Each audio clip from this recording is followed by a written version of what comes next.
Welcome to ExperTEES. My name is Paul Drake from Sapere Software. This is going to be the first of many video sessions where we talk to leading industry people about tech and how it affects their industry. So we're here with Karl Pemberton from Active Financial. Tell us about yourself, Karl, and your business. Hi Paul, my name is Karl Pemberton and I'm the Managing Director here at Active Chartered Financial Planners. We are independent financial planners to private individuals and commercial businesses operating through our head office here in Stockton and throughout the North East and Yorkshire regions. So do you want to tell the camera, Karl, how we know each other and who's the wrestling champion? As awarded by a senior lawyer, I was awarded Wrestling Champion 2018, and we've known each other for 35 years since we were Is it that long? Little children, yes. So now we've got the wrestling out of the way, we can move on to the first question. So as you know, there's excellent sort of symmetry between our industries, tech and finance. And with the emergence of this pandemic and COVID-19, how has that affected tech in your industry? Well, it's proven, should I say, how much we are reliant upon tech, if I'm being honest. I think there are so many aspects of technology that we use nowadays, we genuinely couldn't operate without it. So I think it's proven and highlighted the importance of it. The businesses that have embraced it over the years have certainly fared much better than others. And those who may have been skeptical about technology will have certainly struggled more over this last 6-month period. It's a massive part of what we do. Clients expect it. And ultimately, for us to keep operating, we need to keep looking at areas to develop and, progress even further for the future, really. So would you say a period like this where we're going into a recession is a good time to invest in tech in your industry? Two things I'd say. I'm not necessarily convinced we're going to have a recession, but there has been certainly a tightening of the belt, and that is across all industries and all sectors. And I think, to be fair, it's something that needed to happen. I don't think it's necessarily a bad thing. However, psychologically, I always look at tech as an investment rather than a cost. And I think there is a massive difference between the two. And like most things, whether it's your house, a car, you have to invest in things, you have to maintain things. And if you do it properly, then you do get a return on that investment for the future. So rather than seeing it as money going out of the bank, just see it as something that actually is going to either save you money or make you money in the future, which actually then might make you more efficient. So ultimately, yes, it's money going out, but it is an investment rather than actually a cost. So just touching on that then, so how do you measure the success of investing in tech, digital transformation work? How do you measure it? You don't necessarily want an office or a business full of cost, and a lot of that cost is people. And whilst you will always need people, you want those people to be efficient. And certainly in financial services, hopefully people are busy, they're out on the road, they're seeing clients quite regularly.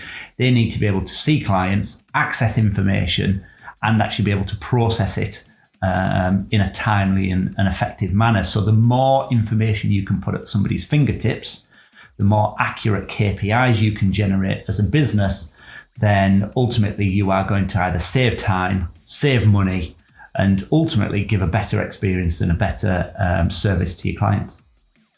So this COVID-19 thing isn't going to go away anytime soon, and the numbers are increasing, week on week, and it looks like we're heading to another sort of lockdown approach.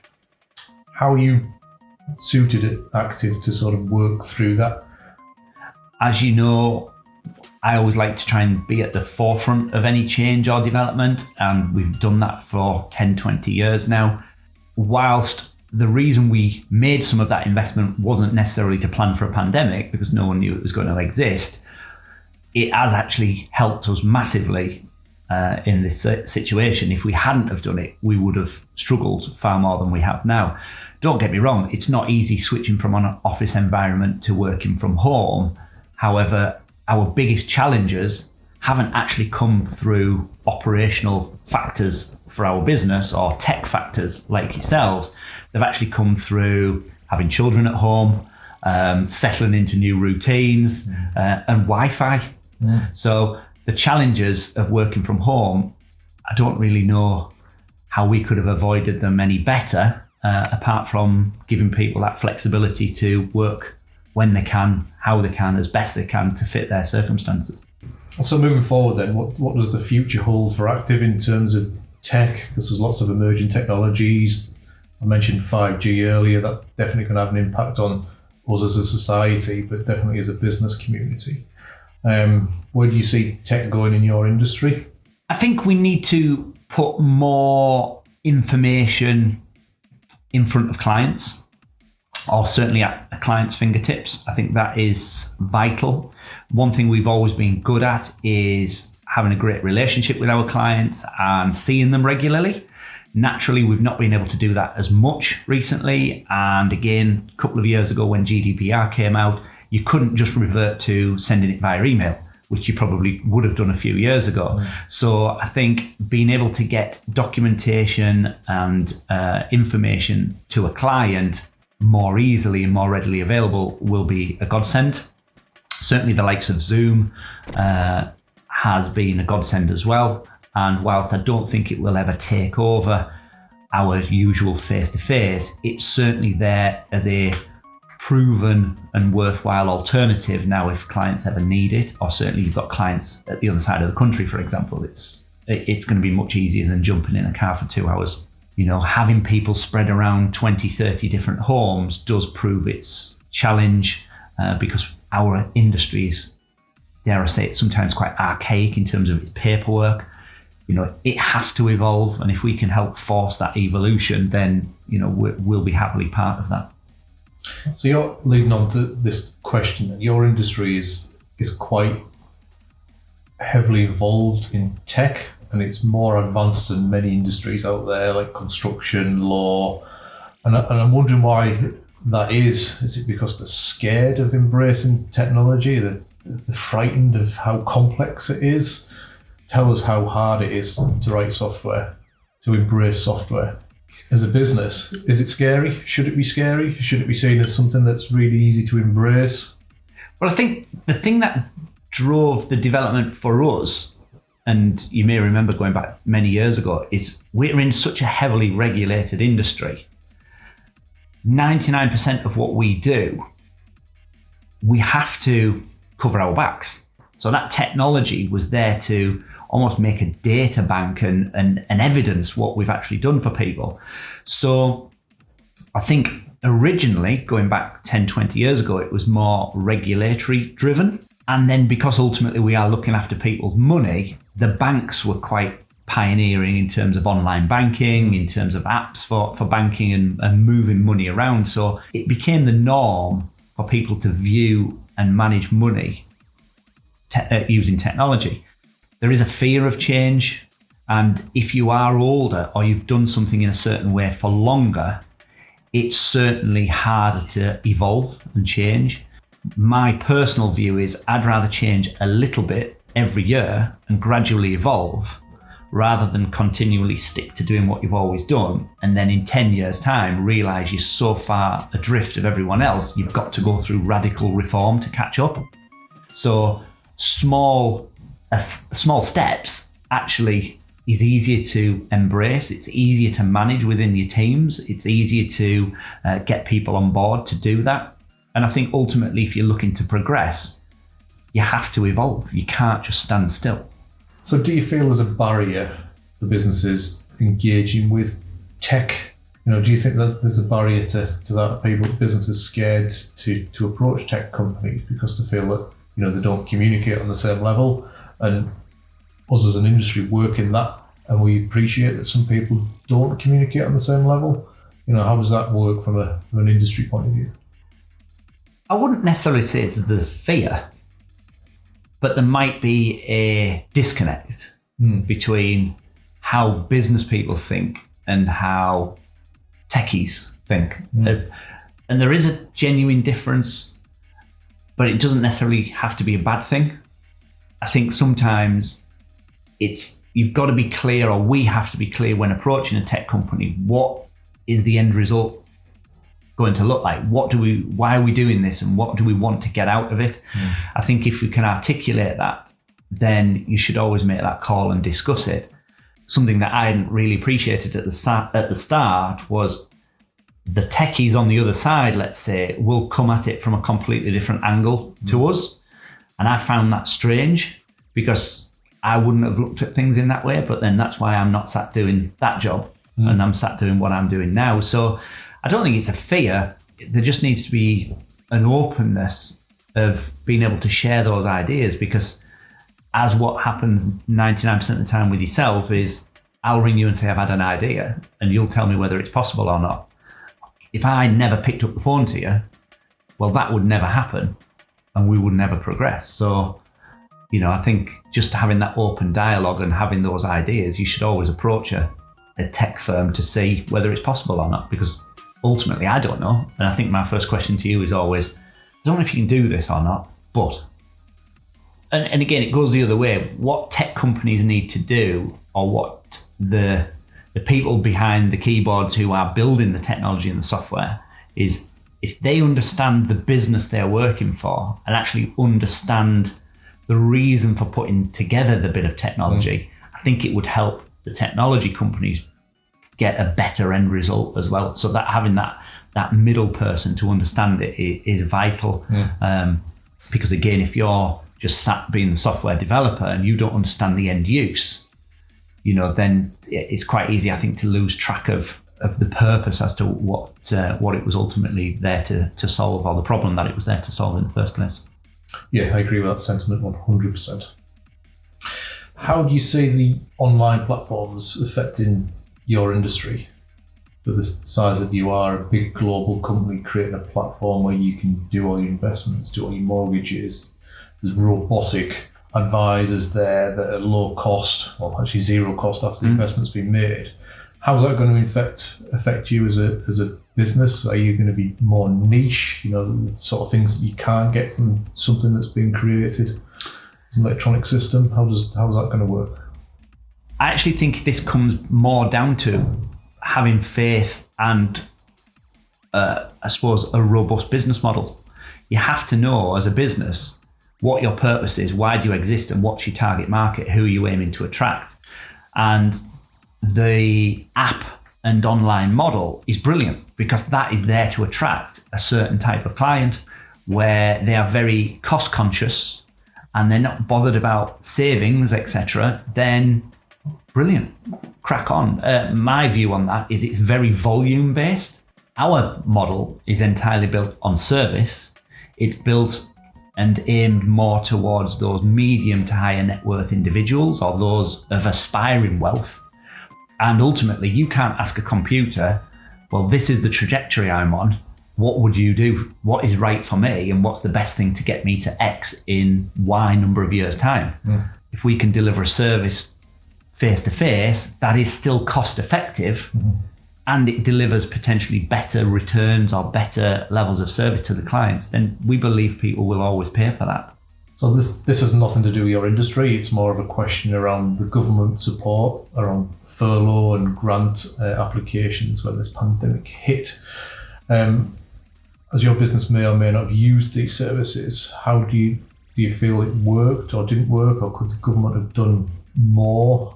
Yeah, I think in my role with the IOD, I had to be on top of a lot of what was happening, because members were coming to me and the IOD for help and support and guidance. I don't necessarily want it to be a political answer, but I think the government were thrown in at the deep end in terms of what's gone on with the COVID pandemic, etc. And from what I believe, everything that they said they were going to have up and running, technology-wise, was up and running by the date they said it was going to be so. There was mass fear of, if you've got X million people logging on and putting the information in on a certain date, is it going to collapse? Is it going to break and go down and such like? But I don't believe, again, from memory, because it feels like a lifetime ago now, I don't believe there were massive outages in terms of the tech that the government actually introduced. So on that basis, to actually design something, introduce something, and then have it working without major outages within what was probably days, wasn't it? In most instances, if not a week or two. Yeah. I think fair play. Yes, with hindsight, you could always look back and say, well, it could have done this, it could have done that. But we're looking back 6 months later nearly now. You know, these people, whoever they were, had days to come up with some of this software. And yeah, there's obviously other software that we hope either is or was or should be up and running in terms of track and trace and all this sort of thing that I genuinely think probably really needs to be stepped up quite significantly.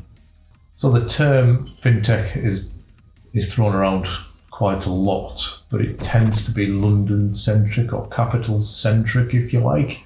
How's that FinTech scene looking on the Tees? Personally, I'd say it's fantastic, but that's because we hear a lot about it, and that is brilliant. I think it started, would it be nearly 20 years ago when Teesside University first decided to champion technology and IT and software, etc., as being one of the things they wanted to focus on. And the spin-offs from that have been some fabulous graduates and therefore businesses that are now domiciled in Teesside. And I think the biggest challenge that we've got is keeping those businesses here as they grow, making sure they keep using Teesside as a hub, but then also making sure that that message is spread and heard around the country, that Teesside is a hub for this. How many people outside of our region know that? I genuinely don't know. And if they don't know, then it's a shame, because we have got some absolute gems, you know, on our doorstep, which are doing worldwide projects in a phenomenally brilliant way. So Active then, what's your next big tech investment then? What's going to improve your processes and efficiencies further? I think we need to get more client interaction and actually things more in front of our clients at their fingertips. So the one thing that we're working on at the moment and hoping to launch soon is that ability to put documentation in front of a client, to have their points of contact, their they're making it easier really for clients to access that information, contact us, and actually see what they've got and how it's performing. Ultimately, we can't see people face to face as much as we would like to for many reasons, and I don't think that's necessarily going to change moving forward. So anything we can do to help reassure clients that we're still there, and anything to like I say, reassure clients that everything is there and they still can see it, irrespective of not being able to come into the offices as much anymore, then for me it's worth that investment to reassure those clients and keep them happy. And you probably do this already, but do you think it's going to change the way that you engage with customers in terms of, it's a traditional 9-to-5 environment, isn't it, that we work in? If you're giving customers information that they can access whenever they feel like, do you think that's going to have an impact on the team? Do you think they have to be available outside of the usual 9-to-5? I would say we've always been pretty flexible as a business in terms of timing. So although the office hours are 9 till 5, we do have clients in much earlier than that, and we do have clients in much later than that. And we do tend to work around when a client needs us. I can't see it changing the expectations of clients, if I'm honest.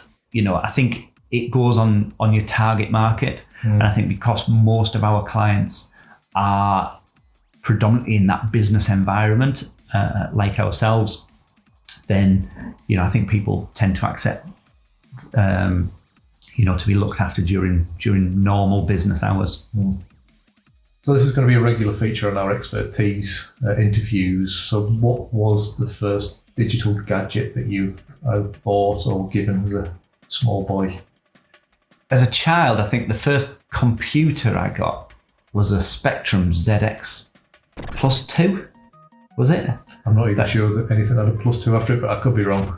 I certainly wasn't an early adopter, so I'm more likely to have been a +2 than a first version, where it used to put a tape in and it used to make that horrible screeching noise as it loaded up. Yeah, remember it well. I think something like Paperboy or some form of Olympics games was the only thing I played on it. So what has been the greatest digital innovation to date, and why? I'm actually going to say the iPhone.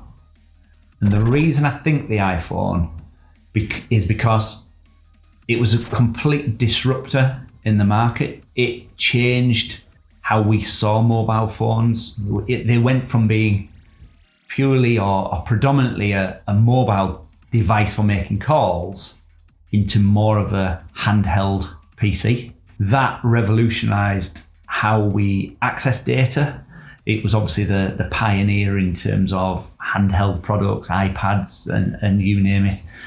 Most of us, rightly or wrongly, will have some form of touchscreen handheld device that most of our lives are on. So what's your favourite bit of tech that's no longer available? Well, I did hear this the other day. This is the only reason it springs into my mind, is when you used to tape the charts on your double deck. On a Sunday. Double deck hi-fi system. And obviously once it got to the end, you have to quickly take it out and turn it around and put it in and start recording on the other side. That was a part of childhood that people today just don't appreciate the struggles we had to listen to up-to-date music. So how would you explain the internet to an alien? It's something you use to find the answer to something if you don't know the answer. I think that would probably sum it up best. If you don't know anything, that's the place to go. Type it in and you'll find something. Whether it's true or not is another matter. Yeah. So final question then, what's your most used app? And be honest on this one. I think it'll be Twitter, because I not only look at it as my source of news and information, so I'll do that on a morning, during the day, on a night, but then because it pings day and night, and I have red dot syndrome, I can't leave a red dot on my phone. I have to look and see what it is, and therefore, I do find myself on it quite regularly. Probably minute-wise, I probably don't spend that long, maybe only 20-30 minutes a day, but that is probably at least 10 logins or opening up the app to actually see what it is. So thank you very much for taking part in this, Karl. Your time is very much appreciated. It's very precious. So thank you very much indeed.